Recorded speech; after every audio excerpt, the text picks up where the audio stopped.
Hello, and welcome to Talks on Docs, a documentary review podcast where the co-hosts and guests discuss, review, and give recommendations on any and all types of documentaries. Episode 30. For this episode, Sean, HB, and I interviewed director Michael Sellers about his most recent documentary, Return to Hardwick, which documents sons, daughters, and grandchildren of the greatest generation as they travel to England to uncover the history of a disappearing World War II air base. Return to Hardwick will be screened at the up-and-coming WWII Festival from September 2nd through the 7th.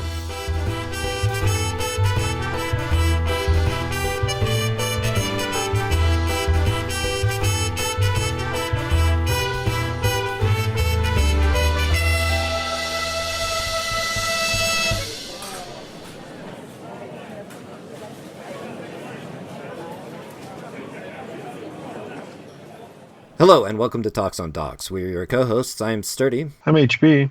And I'm Sean. Guys, we're not alone again. We have, on this episode, we are joined by director Michael Sellers, whose recent documentary titled Return to Hardwick is currently making its ways around the film festivals and will be showing next at the Film Festival WWII during September 3rd and 7th. Return to Hardwick documents the 93rd Bombardment Group. The 93rd was a United States strategic bomb unit during the World War II stationed in the East Anglia section of England. Thank you again, Michael, for joining us. We greatly appreciate it. No problem, guys. Thanks for having me. Our first question we'd like to know is, how did you come across this documentary, and was it something that was something personal to you, or was it something that just kind of came across, or how did you come about coming into this? Yeah, well, it started back with a little old Michael Sellers, and he basically found out that his grandfather was in World War II, and I was asked one day by my grandfather, do I want to take a trip to England? And I was amazed, first of all, that they were going to pay for a trip to England. Family was going to go. And I, already was kind of coming out of film school and had my camera ready. And I said, yeah, I'll go. Let's see what happens. And I blew through, at that time we recorded, DV tapes. I blew through 4 of them the first day, and we were staying for a week. So I found out that my grandfather was a bombardier navigator in the 93rd Bomb Group. He was flying in a B-24, B for bomber, and he was in charge to drop bombs basically over Europe. He did 35 missions, and I was amazed. And then I started to think about my own self actually standing there, and that because he survived these missions, I'm able to be here. It was like blowing my mind because people did not survive those missions. So No. Anyway, that's what got started. And I was just like, wow, I'm a part of this. My grandfather was a part of this, and started to go to reunions with him. So that's sort of the connection. Well, that's impressive. That's definitely history right there. I was wondering, how did you get Michael Cudlitz involved to narrate?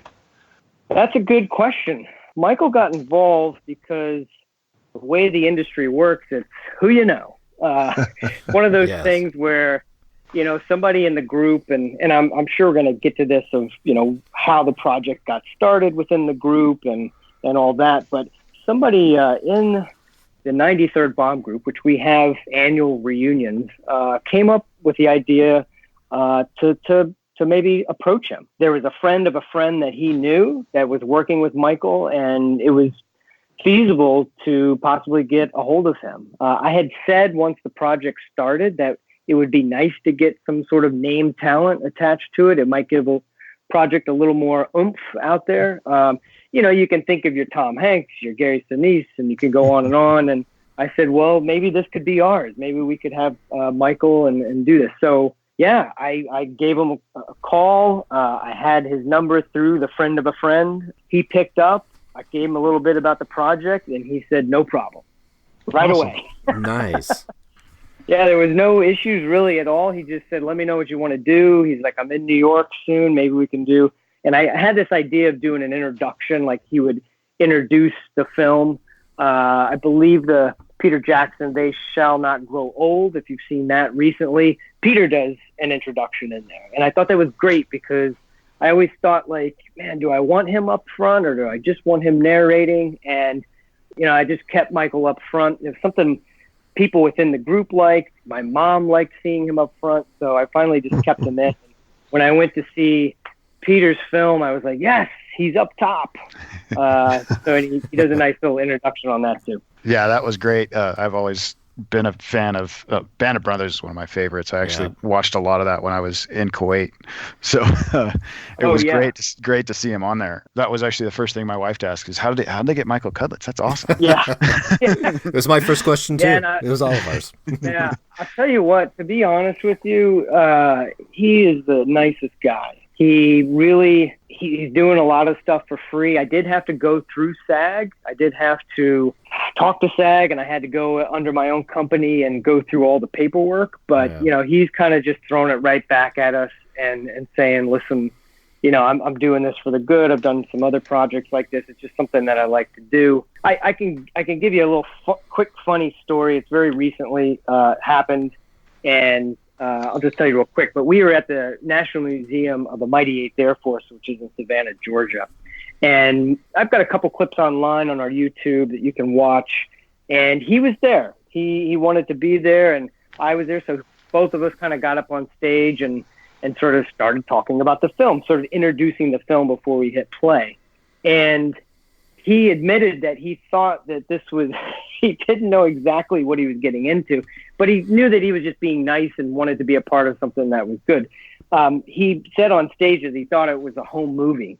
He thought it was something that this kid was kind of putting together. And he had recently watched it before we showed up that day, the full-length feature. And just like days before, because he'd seen little snippets here and there, but he never saw the whole thing. And he was blown away. He didn't even know what he was a part of. Oh, wow. Oh, that's great. So, it's certainly not a kid's movie. The quality is, I like the idea that he kind of came clean a little bit, and that really made it special for the audience. Like, whoa, okay, I guess Michael said it's good. We're going to see something. So, anyway. So I had an opportunity when I was stationed in Fort Drum to do an actual annual reunion for the 22nd Infantry Brigade. I got to be the honor guard for. So I thought it was really cool to see that the 93rd Bomb Group does this too. It was really great to be able to talk to these World War II vets. There's not that many of them left. And so is the 93rd group doing pretty well with still having members around? Or I noticed there's a lot of families have joined the group, which is kind of cool. Yeah, so really, if you really go back, even just after the war, you've got all your sections and groups in the military, and the 93rd Bomb Group is part of the 2nd Air Division, which in Europe, the sort of Air Force that was in charge of taking care of Europe was the 8th Air Force. And the 8th Air Force was 3 different divisions. And the 93rd Bomb Group fell in the 2nd, and they flew B-24 planes. The 1st Division flew B-17s, and the 3rd was a mix between B-24 and B-17. You'll probably know the B-17 from Memphis Belle. Right. That's a B-17 bomber. Yeah. B-24, a little bigger, can go a little faster, and go a little longer. So really, it whittles down to they had reunions for the 2nd Air Division. Some divisions were a little more active, and some weren't. But within the 2nd Air Division, there's 15 bomb groups, and the 93rd is one of those. And at some point, the 93rd decided to break away. They just thought that the 2nd Air Division, and I'm talking through the years, through the decades, since the 40s, they would have these big reunions. And the 93rd wanted to get a little more family-oriented. And they thought that they wanted to pass on what they've been doing over the years to the younger generation. And that's the 2nd, 3rd, and even today, the 4th generation.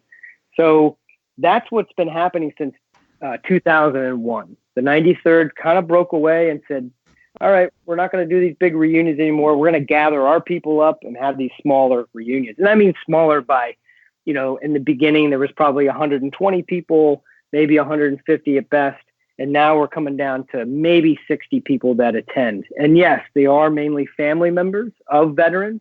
We do have maybe about 3, 4, 5 veterans sometimes that do show up. It is a little sad that I do look at the film and, when I started, all those veterans obviously were alive because I put them on camera and interviewed them. But as the years go on and I started to complete the film and put it out there, I'm looking at some of these veterans, and I would say about 3/4 of them are gone. They're just not with us anymore. And that includes my grandfather, who was in the film. He is not with us anymore either. But it's really a lot of the families that do attend now and keep it going. And that was the whole plan for the 93rd. I will tell you the sad story, the 2nd Air Division that they used to hold all the reunions, they disbanded. They didn't pass it on to the younger generation. So there is no more 2nd Air Division reunions. So the 93rd is kind of onto something there, and that's what we still do today. This is actually our second interview with a director going over a certain section of World War II, and the conversation came up about how it became therapeutic for the families to be a part of the documentary and to get their side of the stories out. Did you have that same experience with talking with these 4th generations, 3rd generations, and it being a therapeutic thing for them with being over there and being a part of these reunions? Yeah, I mean, I'll give you an example. And again, no spoilers here, but I will give you an example of one person in there. George Jung, who he had known his father was in the war, but his father passed when George was 15 years old. So he never got to mature enough into his 20s or whatever and talk to his father about this, because that's usually when you do it and you can get one-on-one with your father. He never had that opportunity. So he had always known this. He had his father's records and was kind of keeping this stuff close to him. George is in his 60s now, and I would say probably about 5 years ago, George went to his first 93rd Bomb Group reunion, and he was a little hesitant, but the 93rd jumps around the United States a lot. So sometimes we might actually be close to you, and people may get wind of it online and say, you know what, I think I might go. They're close enough. I'd be stupid not to go. So George did that, and he thought, and I've talked to him later about this, but he thought he was only going to stay one day. Usually reunions are about 4 days long. But that first day, he felt an immediate connection to everybody there, and he felt like it was family.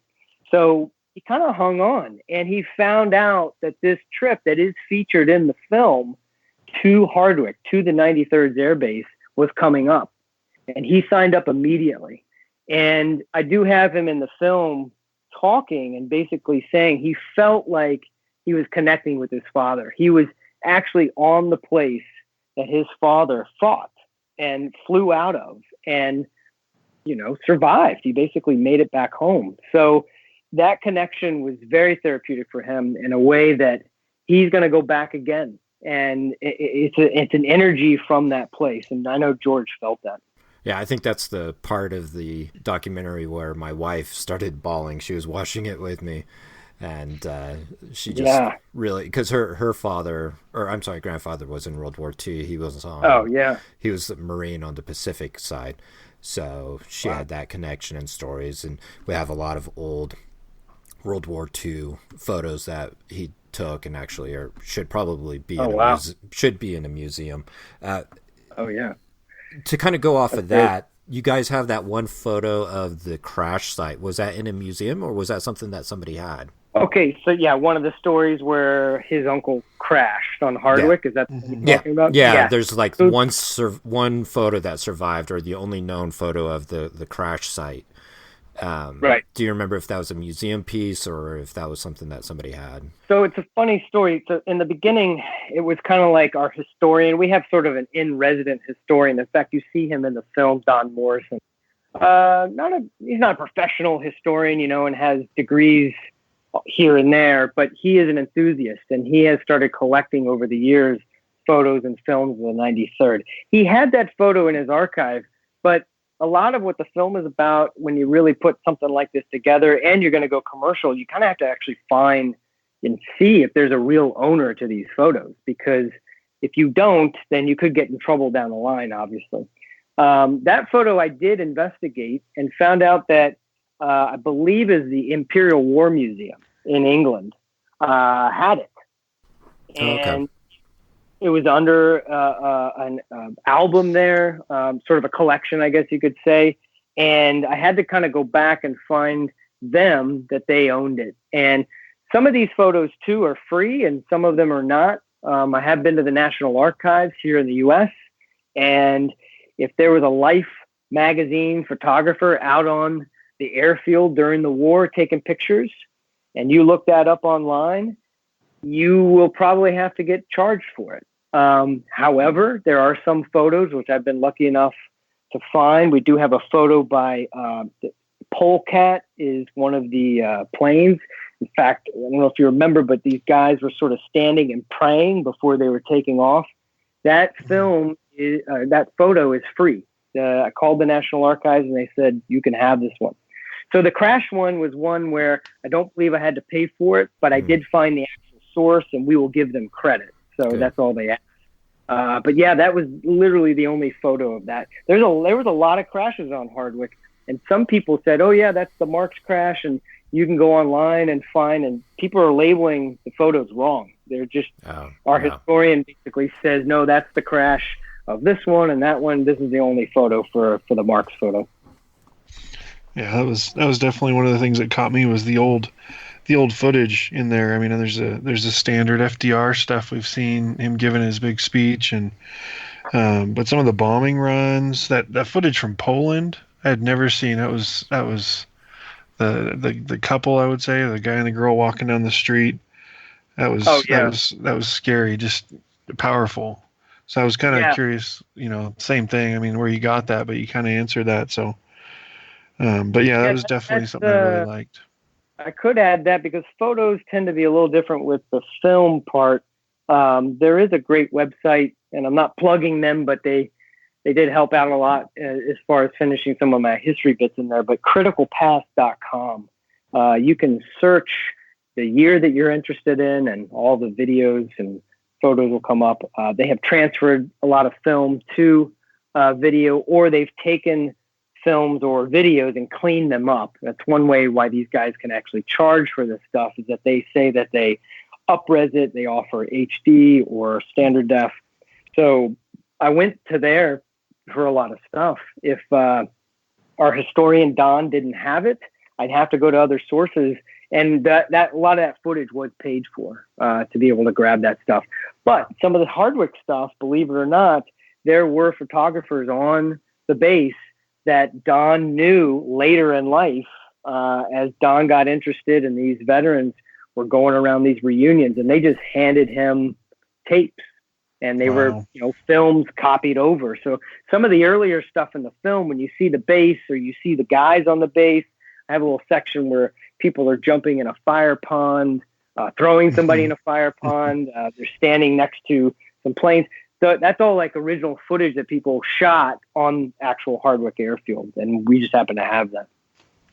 So is a fire pond literally for putting out fires? It's not for swimming? Yeah, totally, because they didn't have pressurized water close. So they would grab the buckets and dig into the fire pond and go throw it on what they needed to. It wasn't like for the planes or anything, but they were definitely stationed around the airfield a lot, the base, just in case, they needed water right away. I was really amazed by how much local support there still is there in Hardwick. You got tons of great photos and everybody walking in there. I was amazed. Have you found that that's kind of singular to Hardwick, or is that common around these air bases? Because there's a ton of airfields in England. Is that common, or was that just kind of just Hardwick? So, yeah, I definitely tell the story of Hardwick in there and how it is today. But you got to think about back during the war, there were about 60 air bases during the war. And they were built pretty quick. In fact, I think the landowner of Hardwick, at least part of Hardwick, mentions that in sort of a talk that he's doing with somebody in one of the huts. They had to build them quick. So you're talking about fighter bases, support bases, and bomber bases. So with that, yes, today, if you do some hunting, you can do it online. You can even just plop yourself right in the East Anglia section, or even down south a little bit by London. You will come upon these air bases. And some people, locals, have restored them or kept them there.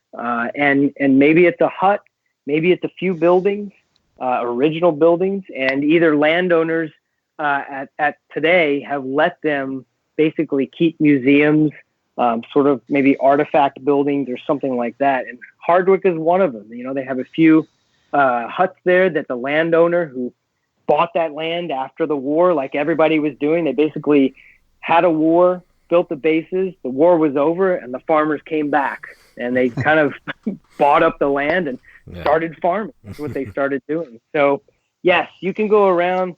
My grandmother, who her husband was my grandfather who was in the war, she has a cousin that was in the 100th bomb group, and that was a B-17 bomb group. It was known as the Bloody 100th because they had a lot of casualties. They were at an air base, Thorpe's Abbott, and that base is still active as, you know, a museum. They restored the tower. The tower at Hardwick was torn down, but the tower at Thorpe Abbott is still there. They kind of have part of the museum in the tower. You can actually walk in it. I mean, this is the tower. This is the one that was back during the war. So it's pretty cool. They have some big huts there. And I believe one of the bomb groups, I think it's going to be the 100th bomb group. I believe Spielberg and Hanks are doing another HBO miniseries. And I believe it's based on a book called Masters of the Air. And I believe the 100th will be featured in that. But yeah, these places are there. You get a car and rent a car and drive around. You can hit probably at least 5 or 6 air bases within, you know, a full day of just touring, and their museums will be open. You know, you can look at the times and you can, it's kind of cool because every bomb group has its own history. And every little area that you'll go to, they offer something different each time. So yeah, the one at Hardwick's great though. That's why I always go back. One thing I was wondering about related to those planes you were saying and some of the old buildings, you used some CGI in there.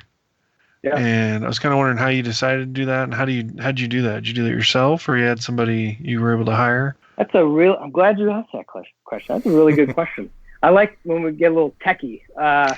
Yeah. So the idea for the idea for this film in general was the before and after. And the historian of the group, when I talked to the historian about making the film, I was kind of like, you know, you have so many photos, and I've been to Hardwick once. Why don't we do this? Why don't we have this in the film, this before and after thing? Like, let's actually go to the spot where that photo was taken and do that before and after. So then it sort of popped in my head, you know, with drones today, and obviously the best way to get this overview are these drones, I guess, to fly around Hardwick. And then I said, wait, we're right at the end of one of the existing runways. What would this view look like back during 1944? There'd probably be hangars over here. There'd be hard stands over here that the planes were parked at. Planes would be going down this runway. So I got the shot first. I didn't know if I could pull it off, but I got the shot. And we were there in 2015 and got that shot. And then I brought it back to a friend of mine who works on a lot of Marvel stuff for Netflix. Nice. And I knew he was really, really deep into the correct, you know, software that you need to use. And I said, can you pull this off? I said, you might have fun with this shot. So he went back and recreated the base, basically, with his software. And he plopped the tower where the tower needed to be. He put some planes in there. He put all the buildings. I gave him a map of what Hardwick looked like, an overview, like a bird's eye. Mm-hmm. And he went and popped everything in. So in theory, on his software, you can actually zoom over to the tower and see the tower. You could zoom over to one of the hangars and see it.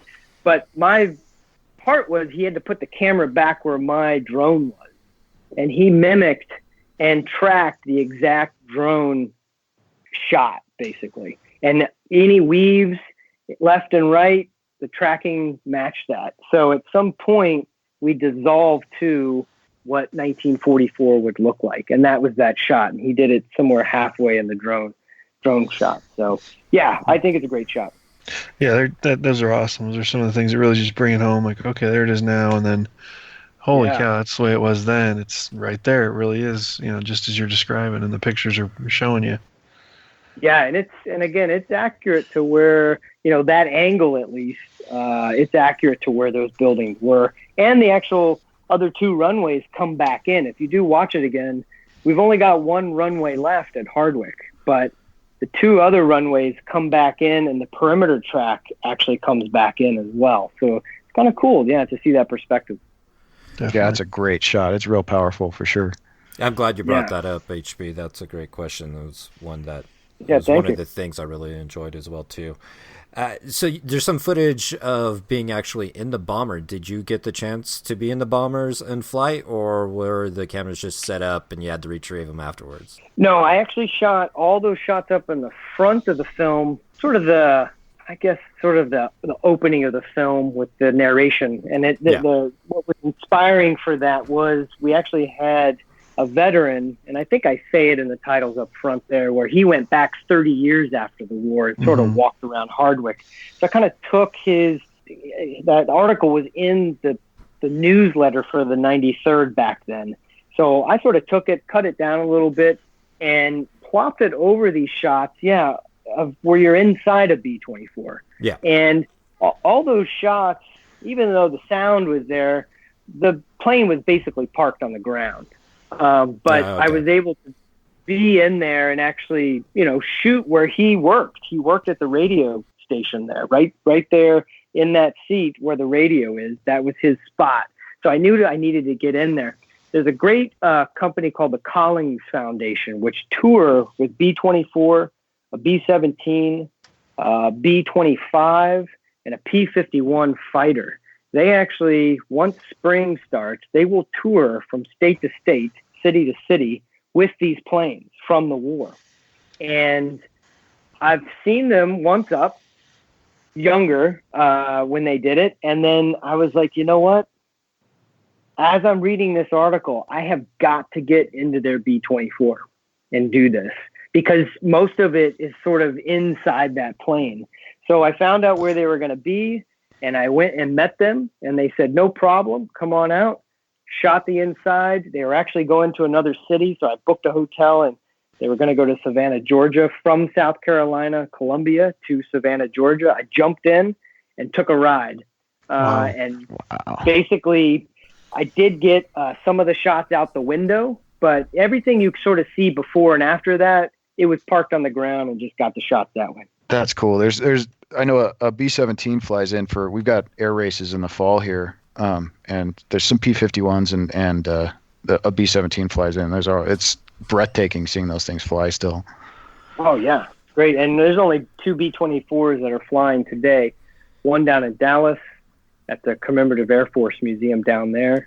The other B-24 is with the Collins Foundation, which they're stationed up in Massachusetts during the winter, but then they do their traveling. So I thought it was great you had Helen's story in here to get a female perspective. You don't hear a lot of female perspective on World War II.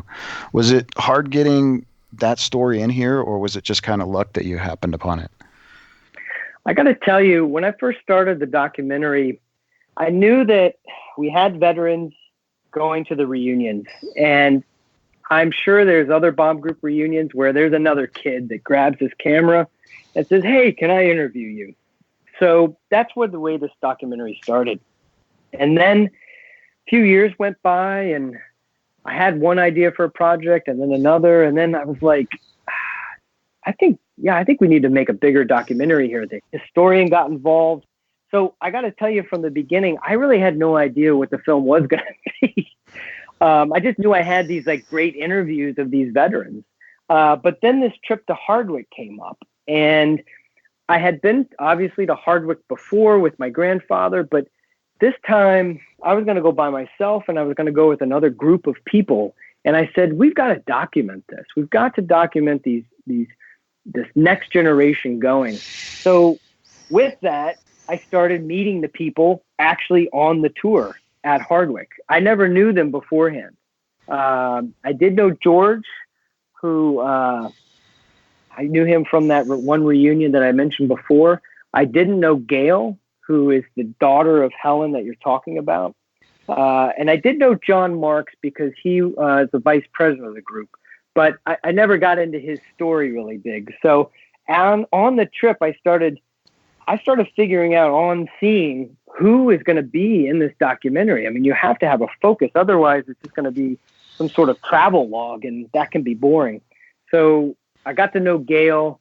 Gail started telling me her story while we were on the trip, and she said, "Oh yeah, I've got letters. My mom would write these letters back home to her mom all the time." I was like, "Wait, you've got letters?" "Oh yeah, my parents." And I don't want to give this part away, and I won't spoil it, but she obviously has a great story about her parents too. So that's what really started going. So once I was done with the trip, I sort of was like, I gotta go to Gail's house and I've got to have her sit down and interview her. I did get a quick interview during the trip, but it wasn't enough. I needed to go down and say, all right, let's start from the beginning. Tell me what you know. So her main interview is in her living room, basically in Missouri. And that was done because I just needed that detail. And then I started going back to every other person and saying, all right, John Marks has a great story about his uncle. George can be this small little thread that goes through the film. So let me go back and get George. I have these veteran interviews. So eventually I started pulling it all together. But Gail and Helen, Helen being the mother that was in the Red Cross during the war, it's powerful stuff. I mean, you've maybe heard these stories before and you've seen them in other ways, but I was happy to have one for my film. That, wow, this is a story that the 93rd owns. I can use this. We can use this for this documentary. So I was very excited about that. And the letters on top of that was just a complete bonus. And then getting the actor to be able to read the letters like it is her mother back during the 40s. Can't get better than that. To kind of go behind the curtains, how long did this production go for you? From starting all the way to putting it in the can, how long of a process was that for you? Yeah, so they came up with the idea, if you really want to be honest with it, the first idea came up in 2013. That was when they're like, we're thinking of doing something. And when they have their reunions, people get up and sort of do reports, and there's a business meeting, and then the historian and myself got up there basically and said, yeah, we're interested in doing it. So they approved a few $1,000s for research. And then 2014, they were like, I think we're going to do this. Can we get some more money approved? And they approved $10,000 because in 2015 is when we were going to take the trip to Hardwick. And that was the money that we needed to basically document that.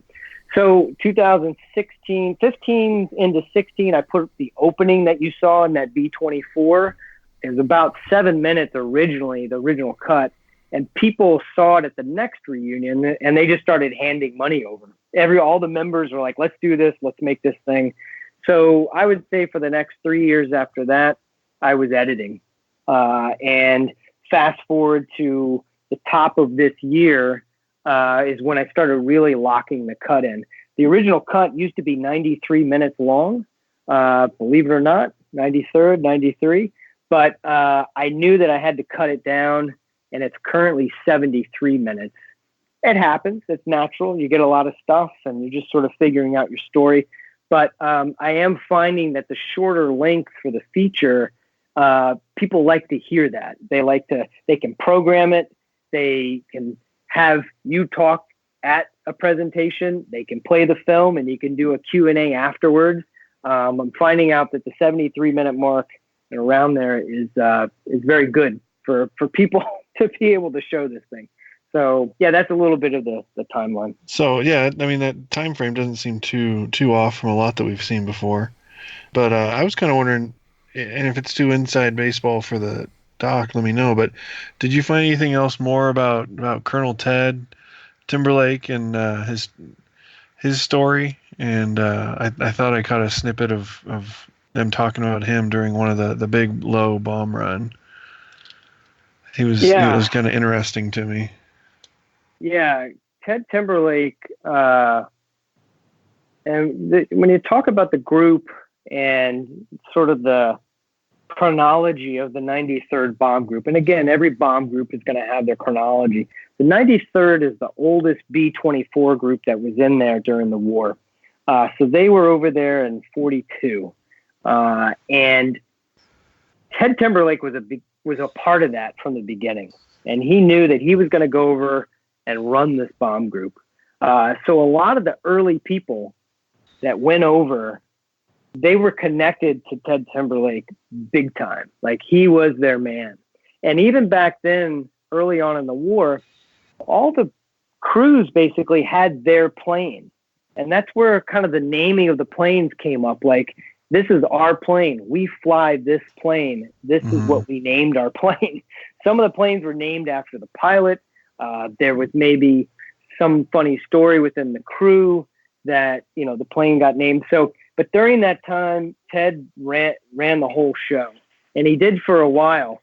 And it was one of those things where, gosh, I think he went on for like a year and a half, 2 years almost. But he would then get promoted, and he got promoted to 20th Bomb Wing Commander, which was, I think it was 3 or 4 groups that he was in charge of at one point. So he kind of left the 93rd and became in charge of 3 or 4 bomb groups. But his story is interesting. It's we do have a book called Ted's Traveling Circus, and that really does go into a lot of detail of sort of his timeline throughout the group and past that in the war. Yeah, I mean, you're talking about big stuff. I mean, they had the Ploesti raid that they did over Romania that he was a part of. Did he fly? Did he actually fly? He did fly. He was a pilot. Yeah, he would go up and be lead plane, and the lead plane usually would go to target and find the target, and then if they dropped bombs, the other planes in the element would drop their bombs. So lead plane was pretty big. But yes, he would fly, and he would be out there with them. He did 3 tours to Africa with them. I think definitely he did the first 2. I'd have to check on the third one. But, that's one of the reasons why they called the group Ted's Traveling Circus, because at the time that he was in charge of the group, they traveled all over the place. And I do mention that film. And that was pretty rare. I mean, they had the 15th Air Force. They had the 9th Air Force down there already. But the 93rd was asked to leave Europe and go down south, basically. And they did. They already had B-24 units down there, but the 93rd was there first, and they kind of had their act together. So they would always call the 93rd and say, come on down, we need your help. One thing I was also wondering, so in the 93rd Association, what does that... What does it take to be a member? Can you just be a fan of it? And then also I was kind of wondering, is there anybody that's even paid in the whole thing, or is it all just people doing it for the love of the 93rd? First part, yeah, you can get online and go to 93bg.com and you can become a member. And that's mainly, if you want to become a member, you're giving support to the group. And you get a newsletter, comes out quarterly, and you kind of get the update on the group and what the group's doing, where the next reunion's going to be. You also, with the reunion information, you do have to pay a separate fee to attend the reunions, because the reunions do need to be paid for. That's meals and transportation and all that. But that's really, you're basically just supporting an old World War II group. That's really what it comes down to. And then you kind of have to take it at that point of how much you want to get involved past that point. The other good thing is, we do have the Facebook group. Lots of people have, especially since the film's been out, have been jumping on the Facebook page or group and actually becoming members on there. And it's a great place to be able to, hey, I've got these old photos. You know anything about them? And you can put that stuff out there and people will answer back. We do have people that go to the reunions. This is one of the benefits of going to the reunions, is that you can, if you have some, even if it's another bomb group, you could still go to these reunions and find people that are really knowledgeable about the war, about a bomb group. And it's one of these, I mean, where else are you going to do that? I guess you can get online and really search, but to see people up front, they're going to show you photos, they're going to show you videos. It just sort of comes alive at that point. And that's really, the registration or the membership is sort of the beginning part. And but we'll always take, new members. It always helps the group out. That's great. Yeah, I mean, I overall, I just really thought this was powerful. Seeing all those old members and just knowing we're losing that, like you touch on in there, they're gradually fading away. So it's important to keep this alive. They are definitely, yeah. And that's the sad thing. And I do when I could talk about this a little bit, but we're basically in previews this summer and fall, and the festivals are great, and I'm super happy and excited that we are getting attention from some festivals, and even the Doc Utah Festival, which is, I mean, I'm just thrilled about that, to be able to have this and get a little bit of festival cred. But yeah, that's one of the reasons why I'm kind of bringing it out there, because we do have 93rd people that go to our screenings. I just took my family up here to upstate New York near Albany, and actually in Scotia, New York, they had a theater there. A museum sponsored a screening for a 2-day screening up there. And believe it or not, people that were, family of veterans that were in the 93rd showed up. Nice. And the one thing that I love to do is go throughout the audience, and I do an introduction to the film. And sometimes I'll stand there for 20, 25 minutes, before stuff kind of really gets going, and I hit play and really ask the crowd, first of all, are there World War II veterans in the crowd? And I can tell you that I think in the last 6 screenings that I had, 2 people raised their hand. And that was it. And I've screened it in front of probably close to 700 people right now. So then you just got to pare it down. You got to understand that, yes, they are leaving us. And, the stories that we grabbed for the film, I think, are super important. And that's one reason why the film was made, to at least give them their voice, let us hear that history firsthand. Because my next question when I do these screenings is, okay, well, is there any family members of the veterans? And then the hands start going up, and that's when you really see, like, it is about the next generation. A lot of the shots in this film are great, really, really good. Thank you. Did you do a lot of filmography yourself, or was there did you have a photographer with you? No, I shot everything myself. Wow.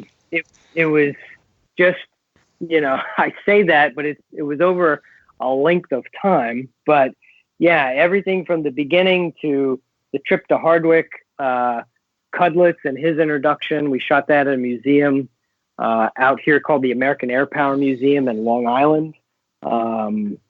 It's just one of those things where I've had a camera in my hand since I was 12. I just, once my dad bought the video camera, I kind of took it out of his hands and it became mine as I was growing up. So it's natural to be able to have a camera and start shooting. But, when it's going to be for a film, and you sort of really start thinking about the shots and trying to get the best stuff you can. But yeah, there was nobody really else. We did have a small crew there's some UK friends of mine that have a production company there. And there was, I think, a second camera that day just to grab Gail's story at the end. But that was about it. Yeah. I enjoy shooting. I think it's great. The other side of that would be the soundtrack. Did you have a part in that? Because it was beautifully done as well, too. It really gave a nice touch to it. Thank you. I'm glad you're asking that question. It's one of those things that just sort of happens in the background. But my work in New York I started as an editor. And again, I was editing when I was a kid, too, between 2 VCRs in my room. But I've graduated up to the Avid, and I've been working on Avid for 20 years here in New York. And a lot of my work is in television and cable television. A lot of MTV work in the beginning, VH1. I worked on a lot of food shows and travel shows. It's just, that's how you make your money. You can just go in and do these jobs. But I've always got these side projects. But one of the things that my normal regular job during the day has taught me is that we have to go into a lot of libraries to pull music. That's really one of the main things you have to do. I mean, when some of the shows I work on, we don't have the luxury of having a composer. So what I did feel in the beginning with the film, I was like, man, do I want to get a composer, or can I pull this off with, basically needle drop music? And some needle drop music is bad and some is good. That's just the way it works. But I had found a library, and I had talked to the people that run the library if I could use their music. And I didn't talk price right away, but I knew that they weren't going to be that expensive. And they said, yeah, go ahead. We'll sign you up for an account. So all that music in there is from a library. And with some of the background of my editing, I've manipulated the heck out of that music. I basically became my own little conductor because they had really great tunes in there, some really great, powerful stuff. I said, I can make a film out of this. I said, I can do this with what they've got. And, you're sitting in front of the library searching for hours for the right thing. But when you come across the right thing and then craft it and cut it up in the timeline, that's pretty much what you're seeing in the film, is me taking a pretty decent piece of music and just manipulating the heck out of it. So, out of all the pieces that go into production, was there any piece that was extensively long or took longer than you expected? Oh, that's a good question. So you're talking about production side or post side or both? All of it, yeah. I mean, sometimes we'll have directors say that animation took much longer than expected, or the audio took much longer, or finding the old footage. Was there anything that you came across that became kind of a stumbling block? Yeah, that's a good question too. I think, what's really, and it's still holding me up right now. And I'm able to do screenings because I just don't think we're not going to have any problems with it. But what takes the longest on a project like this is getting the rights and clearances, going through, doing your due diligence and basically saying, yes, we got permission to use this. What I found is that if you think about everything that I need to get permission for all of this before I start working, you'll never work. You'll never start cutting stuff in. Yeah. So what I did, one of the things is maybe a lesson for some people, is that, you can go to these sites called Shutterstock and all this other, these libraries that basically have all these films out there, but, or photos that you can use. But you have to be really careful of what the license says, of what it says that you can use on it. So I found some really good footage, some really good photos that I really wanted to put in my piece. And I did, and I put them in there. But when it says it's only for editorial use, that means news, web. And that doesn't mean commercial, though. So then you have to go back and you have to go find, well, somebody put this photo up there. Somebody owns it. You could ask them and try to get commercial rights for it. We're in the process. We got about 30 entries out of 450 entries that are archival film or photos, 30 entries that were in question. And our lawyer is saying, let's clear them up and we can get the chain of title. We can get you the license for your film. Let's clear those 30 up. Wow. So we're in the process of going one by one right now. I say we, it's me. The 93rd has never made a film before, so I'm sort of helping them, and I'm actually learning a lot too. This is technically my first feature documentary that I've worked on, so I'm going through this process as well and learning how to get the clearances for this stuff. And there's a path. The lawyer says, listen, we can get through a lot of this. We just need to do our due diligence and get through it and have a record. So I'm still working on that. We do plan to go commercial at some point with the film, so we have to have everything in line at that point. But with festivals and museum screenings, I'm not charging a thing for the film at all for people to watch it during the summer and fall. So I figure we're okay right now. Yeah, one thing I noticed, I was sifting through the IMDb screen, and you have a bunch of photos from behind the scenes stuff. I really thought those were cool. Maybe something to inlay at the credits or something, kind of lighthearted, fun stuff, because it's kind of cool to see, Cudlitz and you and some of the families and the old guys. Oh yeah, that stuff is great. I mean, right now the credits sort of fill out with some of the veterans. I actually have some of the veterans that weren't in the film, but I really liked their interview. And if they are in the film, they don't talk so much. So I kind of gave them sort of a chance at the end in the credits. And it kind of is a light-hearted moment with some of their talk about the war too anyway, because it gets a little heavy towards the end. But when they come up in the credits, I sort of like them there. But yeah, thanks for that. Yeah, there's some good shots there that we're able to get. Yeah, I do recall the credit scenes in those interviews. One thing I do like, and we've mentioned it before in some docs that do it, I think we all like seeing how you bring up their names, even when it's, Colin and Dawn, how they're in there so often, but I forget their names and whatnot and where they're from. Yeah. So it's fun to see, nice to see their names. Like, okay, that's who that was. I remember now. Exactly. So yeah, one of the things I did try to do too, you just kind of made me remember that. But if a veteran comes up, I'm pretty sure I have this format for every veteran in there, is that you'll see their wartime photo, and on the left, their lower third, their title will come up, and it'll just straight cut to them today, basically, and what they look like today. That's nice. So, yeah, I really made an effort to try to do that because I thought it was important to be able to take the photo in, get the name, and then see them today, basically. Definitely, that show, it goes along with the CGI on the base. I mean, just showing that then and now is definitely important. I think it sucks people in even more. When can we expect to tell everybody to watch this on Netflix? I tell you what, to be honest with you, I've given a lot of, I'm on Facebook a lot, and we have a page, Return to Hardwick, a World War II story, or a World War II documentary. And I get asked that a lot, every day almost, because I'm putting little promo pieces out and say, hey, we made a film, check it out.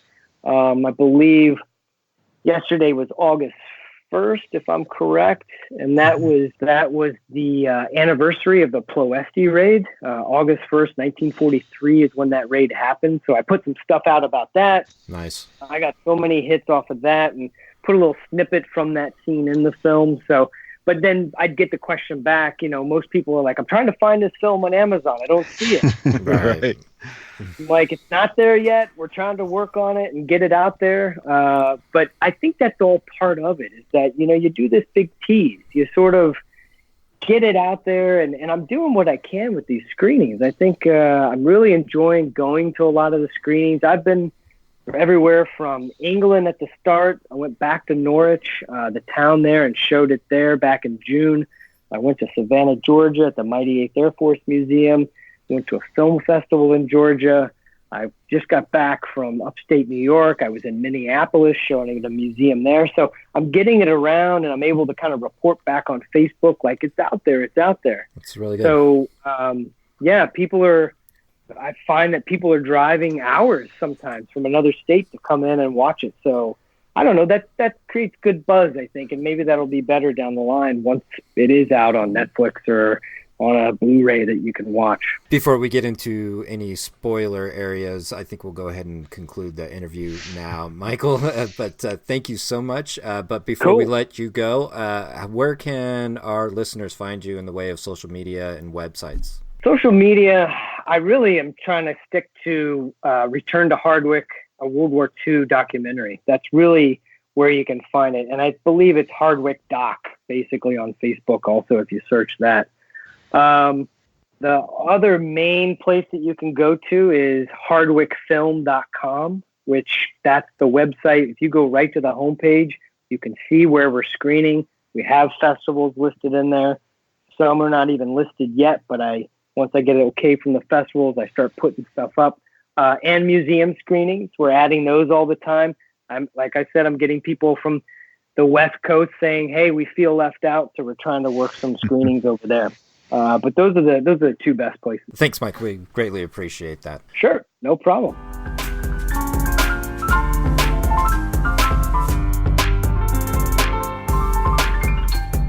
Talks on Docs is a community podcast, meaning we want to get to know you and to talk to you, the listeners. But to make that happen, we need you to first contact us.